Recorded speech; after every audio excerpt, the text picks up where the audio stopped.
O Evangelho, como me foi revelado por Maria Valtor, capítulo 495, instruções sobre o perdão aos pecadores e despedida aos discípulos sobre o caminho de Betânia. Valtor descreve a visão do dia 17 de setembro de 1946.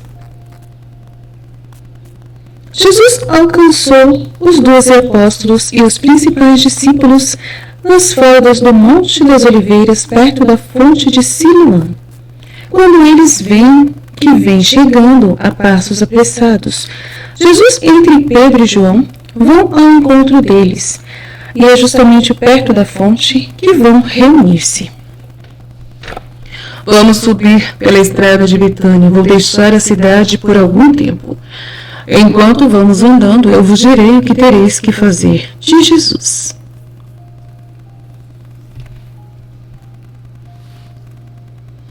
Entre os discípulos estão também Manaém e Timaneu, que já mais calmos tomaram de novo o seu lugar. Aí estão Estevão e Hermes, Nicolau, João de Éfeso, o sacerdote João e, afinal, todos os mais notáveis pela sabedoria, além de outros simples, mas muito ativos pela graça de Deus e por sua própria disposição. Estás deixando a cidade? Aconteceu-lhe alguma coisa? Perguntam-lhe muitos. Não, mas há lugares que estão me esperando ainda. Que fizeste esta manhã? Eu falei, os profetas, uma vez mais, mas eles não entendem. Não fizeste nenhum milagre, mestre? Pergunta Mateus. Nenhum. Um perdão e uma defesa. Quem era? Quem havia ofendido? Aqueles que se julgam sem pecado acusavam uma pecadora e eu a salvei. Mas se era uma pecadora, eles tinham razão. A carne dela certamente era pecadora, mas sua alma, muito teria que dizer sobre as almas. Eu não diria que são pecadoras somente aquela cuja culpa é evidente. São pecadoras também aquelas que levam os outros a pecar. Com um pecado mais cheio de astúcia, elas fazem ao mesmo tempo a parte da serpente e a do pecador. Mas o que a mulher havia feito? Adultério. Adultério? E tu a salvaste? Não devias fazer? Exclama Iscariotes. Jesus olha fixamente para ele e depois diz: porque eu não devia. Mas por que? Isso pode te prejudicar. Tu sabes como te odeiam, procuram acusações contra ti, é certo. Salvar uma adúltera e ir contra a lei. Eu não disse que a estava salvando. Disse a ele somente que quem estivesse sem pecado a atacasse. Portanto, eu confirmei a lei que prescreve o apedrejamento dos adúlteros, mas também salvo porque não achou nenhum apedrejador. Mas tu querias que eu a apedrejasse? Teria sido justiça, porque eu a teria podido realmente apedrejar, mas não teria sido misericórdia. Ela estava arrependida e ela te suplicou? E tu? Não, ela não estava arrependida. Estava somente aviltada e amedrontada. Mas então por quê? Não te entendo mais. Antes eu ainda conseguia compreender os teus perdões a Maria de Magdala, a João de Endor e afinal a muitos pecadores. Dize logo a Mateus: não o levarei mal, pelo contrário, sou-te agradecido se tu me ajudas a recordar-me da minha dívida de reconhecimento para com meu mestre. Diz Mateus, calmo e cheio de dignidade. Sim, pois, também Mateus, mas esses se haviam arrependido dos seus pecados, de sua vida licenciosa, mas esta, eu não te entendo mais, não sou só eu que não te entendo. Eu sei que tu não me entendes, sempre me entendeste pouco, e não tu somente, mas não será isso que irá mudar o meu modo de agir. O perdão é dado a quem o pede. Se Deus devesse dar o perdão somente a quem o pede e ferir logo a quem depois da culpa não procura logo arrepender-se, tu não te sentiste nunca perdoado antes de te teres arrependido? Podes mesmo dizer que te arrependeste e que por isso já estás perdoado? Mestre, eu Ouvi-me, vós todos, porque muitos entre vós acham que eu errei, e que Judas está com a razão. Aqui estão Pedro e João, eles ouviram o que eu falei à mulher e vou podem repetir. Eu não fui um tolo ao perdoar. Eu não disse o que já disse a outras almas, as quais eu perdoava, porque elas estavam completamente arrependidas. Mas eu dei um modo e tempo àquela alma para chegar ao arrependimento e à santidade. Se quiser consegui-los, recordai-vos disso para quando fordes mestres das almas. 2 coisas é preciso que se tenha para poder ser verdadeiros mestres. Primeira coisa, uma vida austera para consigo mesmos, de modo a poder julgar sem as hipocrisias de condenar uns outros o que nós mesmos nos perdoamos. Segunda, uma paciente misericórdia para dar às almas um modo de ficarem sãs e robustecidos. Então eu vou ler de novo com muita calma. 2 coisas é preciso que se tenha para se poder ser verdadeiramente mestres. Primeira coisa, uma vida austera para consigo mesmos, de modo a poderem julgar sem hipocrisia de condenar nos outros o que a vocês mesmos vocês se perdoaram. Segundo, uma paciente misericórdia para dar às almas um modo de ficarem sãs e robustecidas na fé. Nem todas as almas ficam sãs instantaneamente de suas feridas. Algumas o fazem por fases sucessivas, algumas vezes lentas e sujeitas a recaídas. Expulsá-las, condená-las, amedrontá-las não é a arte de um médico espiritual. Se vós as expulsais por vós mesmos, elas voltarão por ricochete a cair nos braços dos falsos amigos e mestres. Abri os vossos braços e os vossos corações, sempre para os pobres pecadores, que eles encontrem em vós um verdadeiro santo confidente sobre cujos joelhos não se envergonhem de chorar. Se vós as condenardes, privando-as de sua ajuda espiritual, sempre mais fareis que elas se tornem doentes e fracas. Se vós fazeis que elas fiquem com medo de vocês e de Deus, como poderão levantar seus olhares para vós e para Deus? O homem encontra como seu primeiro juízo o próprio homem. Somente o ser que vive espiritualmente é que sabe encontrar em primeiro lugar a Deus. Vou ler de novo essa parte que é muito importante. Vou abrir. Nossa, vou. É muito importante. É muito importante. Trecho muito importante mesmo. 2 coisas é preciso que se tenha para se poder ser verdadeiros mestres na ajuda das almas. Primeira coisa, uma vida para si mesmo austera, consigo mesmo, de modo a poder julgar sem as hipocrisias de condenar nos outros o que a vocês mesmos vocês já se perdoaram. Segundo, uma paciente misericórdia para dar às almas um modo delas ficarem sãs e robustecidas. Nem todas as almas ficam sãs instantaneamente de suas feridas. Algumas o fazem por fases sucessivas, algumas vezes lentas e sujeitas a recaídas. Expulsá-las, condená-las, amedrontá-las não é arte de um médico espiritual. Se vós as expulsais por vós mesmos, elas voltarão para cair nos braços dos falsos amigos e do demônio. Abri os vossos braços e os vossos corações sempre para as pobres almas pecadoras, que elas encontrem em vocês um verdadeiro santo amigo e confidente, sobre cujos joelhos não se envergonhem de chorar. Se vós as condenardes privando-as de uma ajuda espiritual, sempre mais fareis que elas se tornem cada vez mais doentes e fracas. Se vós fazeis que elas fiquem com medo de vocês e de Deus, como poderão levantar seus olhares para vocês e para Deus?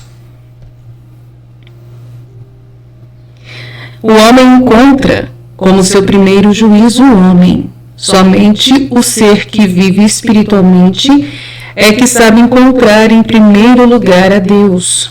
Mas a criatura que já chegou a viver espiritualmente não cai em culpas graves.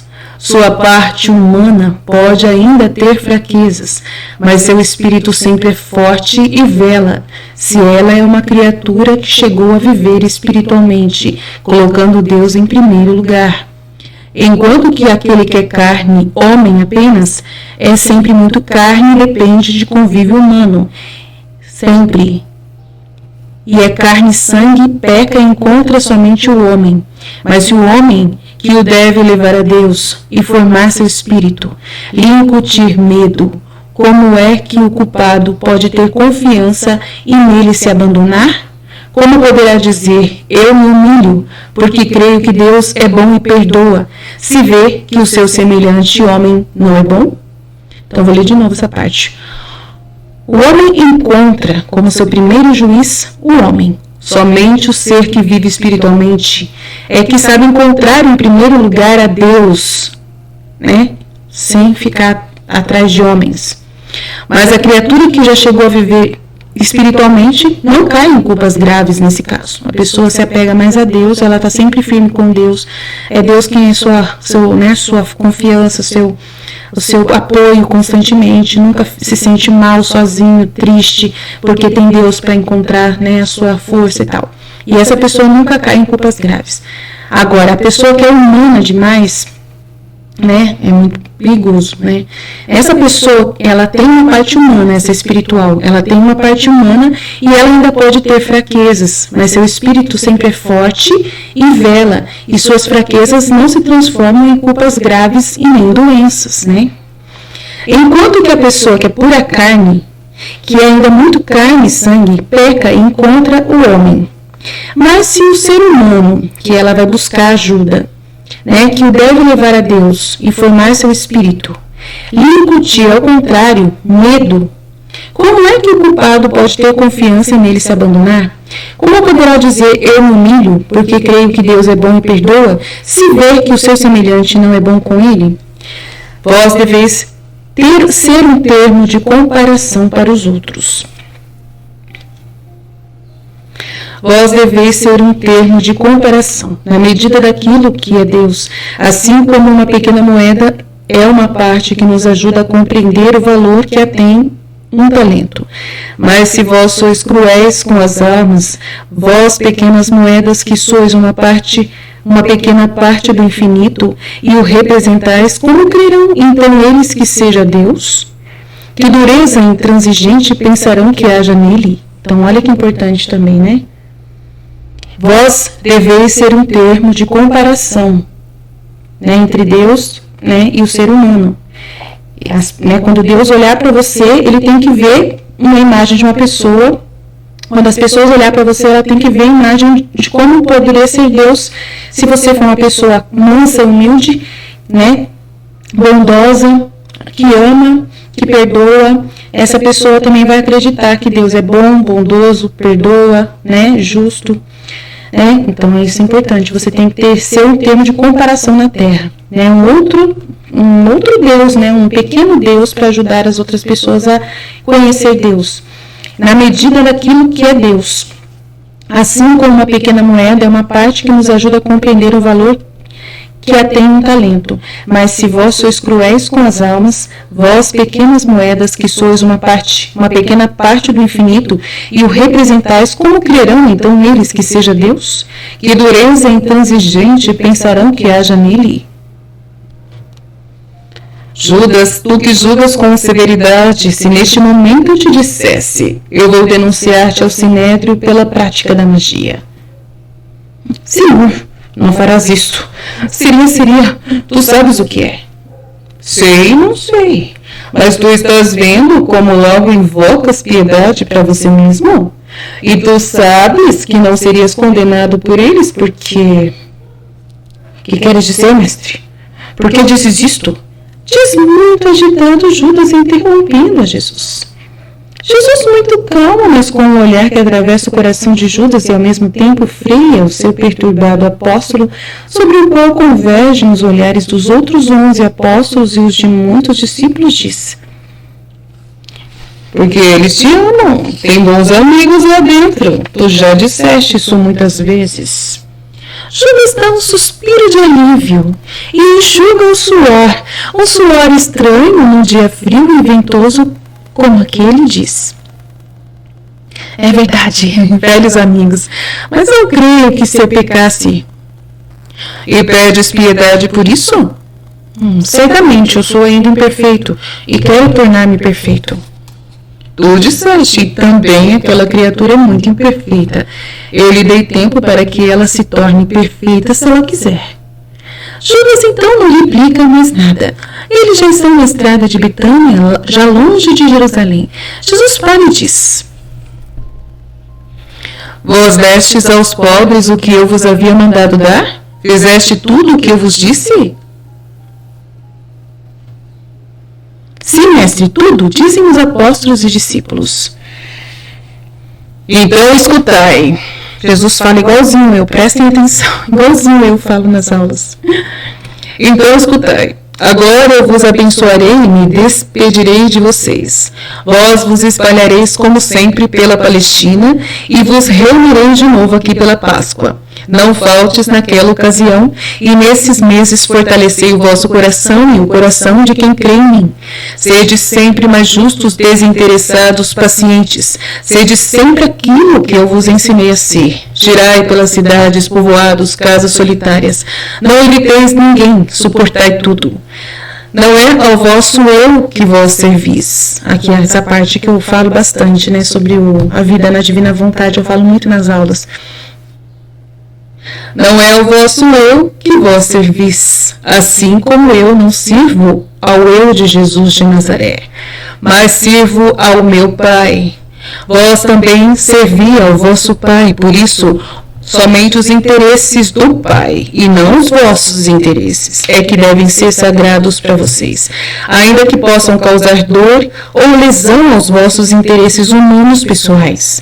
Tende o espírito de abnegação e de obediência total. Poderá acontecer que eu vos chame, ou que vos mande ficar onde estão. Não fiqueis julgando a minha ordem, seja ela qual for, obedecei crendo firmemente que isso é bom para vocês, e mandando para o vosso bem. Não tenham inveja se uns forem chamados por mim e outros não. Vós vereis alguns se afastarem de mim e eu sofro por isso. Com isso, eles eram aqueles que ainda queriam regular-se por suas próprias cabeças. A soberba é a alavanca que faz capotar os espíritos e o ímã que os tira de mim. Não amaldiçoeis aos que me deixaram, rezai para que eles voltem. Os meus pastores estarão 2 a 2 nas imediações de Jerusalém. Isaac, por enquanto, vem comigo, e junto com Margisian, amai-vos muito uns aos outros, ajudai-vos uns aos outros, meus amigos, que o vosso Espírito vos diga tudo mais, e vou-lo digo aos vossos anjos. Os vossos anjos, eu vos abençoo. Todos se prostram enquanto Jesus diz a bênção de Moisés. Depois se reúnem para saudar a Jesus. Finalmente se separam dele, que com os 12, Isaac e Margisian continua pelo caminho de Betânia. Agora permaneceremos o tempo necessário para saudar Lázaro. Depois prosseguiremos rumo ao Jordão. Não vamos a Jericó? Pergunta interessado Judas Iscariotes. Não, vamos a Betabara. Mas e à noite? Não faltam casas e povoados daqui até o rio. Ninguém fala mais nada, a não ser o ruído que o vento faz nos ramos das oliveiras e os produzidos pelos passos. Não se ouve nenhum outro rumor. E assim termina essa visão Fiat.